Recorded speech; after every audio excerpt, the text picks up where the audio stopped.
নমস্কার বন্ধুরা, আমার চ্যানেলে সকলকে স্বাগত। আজকে আমি আপনাদের সঙ্গে শেয়ার করছি ম্যাঙ্গো বরফি রেসিপি। মিষ্টি পাকা আম্রপালি আম নিয়ে নিয়েছি আর নিয়েছি এই ছোটো বাটির হাফ বাটি পরিমাণ সুজি। ভিডিওটা স্কিপ না করে সম্পূর্ণ ভিডিওটা দেখতে থাকুন কিভাবে বানাচ্ছি। আমি আমগুলো কেটে একটা স্মুথ পেস্ট বানিয়ে নেব।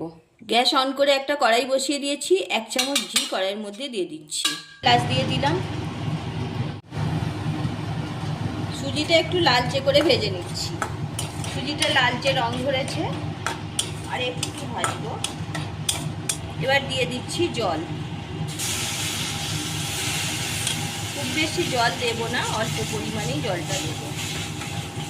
যে বাটিতে সুজি নিয়েছিলাম সেই সুজির থেকে একটু কম পরিমাণে চিনি দিয়ে দিলাম, অল্প নুন। পেস্ট করে রাখা আমটা সুজির মধ্যে দিয়ে দিচ্ছি। আমটা সুজির মধ্যে দিয়ে নাড়তে হবে, খুব হালকা হাতে লো ফ্লেমে অনবরত নাড়তে থাকবো। মিক্সির বাটিটা ধুয়ে জলটা দিয়ে দিচ্ছি।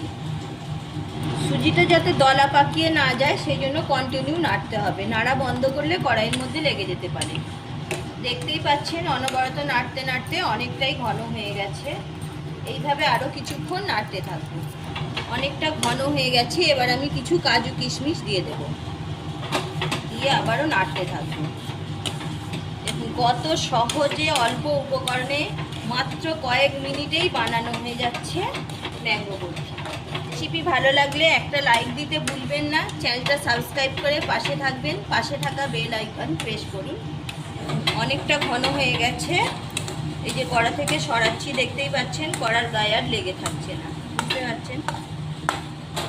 আরও একটু নাড়াচাড়া করে আমি গ্যাসটা অফ করে দেবো। দেখুন কড়া থেকে সম্পূর্ণ ছেড়ে যাচ্ছে। এবার গ্যাসটা অফ করে দিচ্ছি। একটা পাত্রে ঢেলে নিচ্ছি।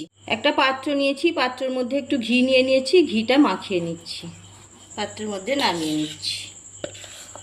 খুন্তি দিয়ে এইভাবে সমান করে দিলাম। এবার উপর থেকে কিছু কাজু কিশমিশ দিয়ে দিচ্ছি। উপর থেকে কাজু কিশমিশ সরিয়ে দিয়েছি। কত সুন্দর লাগছে দেখুন। এইভাবে আপনারাও একবার বাড়িতে বানিয়ে নিন। 1 ঘন্টার জন্য ঠান্ডা হতে দিচ্ছি। 1 ঘন্টা পরে ফিরে আসছি। একটা ছুরি দিয়ে আমি কেটে নিচ্ছি পিস। এইভাবে আমি বরফিটা কেটে নিচ্ছি। আপনারা আপনাদের ইচ্ছা মতো শেপ দিতে পারেন।